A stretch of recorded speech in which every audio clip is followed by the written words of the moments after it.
አዶናይ የቃል ሰው አይደለም። መልካም ልብ ትልቅ ኃይል ነው። አዶናይ የቃል ሰው አይደለም የተግባር እንጂ።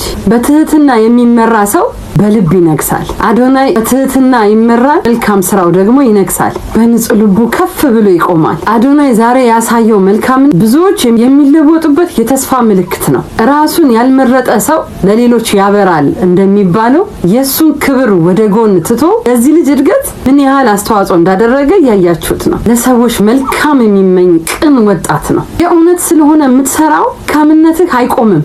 ስሜት ይሰጣል፣ ይናገራል፣ ብዙዎችን ያነቃቃል። እያስመሰልክ አይደለም፣ የእውነት እየኖርክ ነው። አምናለሁ ወጣቱ ትውልድ ባንተ ይቀየራል። ፈጣሪ ይባርክህ። ወጣቶችን አለማበረታታት ፍጉነት ነው። እኔ ወጣቶችን የምትቃወሙ ሰዎች ምን እያሰባችሁ እንደሆነ አላውቅም። እናንተ በወጣትነታችሁ ጊዜ ማድረግ ያልቻላችሁትን ነገር እነሱ እየፈጸሙት ስታዩ ተገረማችሁ። ከመቃወም ይልቅ ግን አመስግኗቸው። አዶናይን የምትቃወሙ ሰዎች ምን አይነት ሰዎች እንደሆናችሁ አላውቅም። ብቻ አኩርተህናል።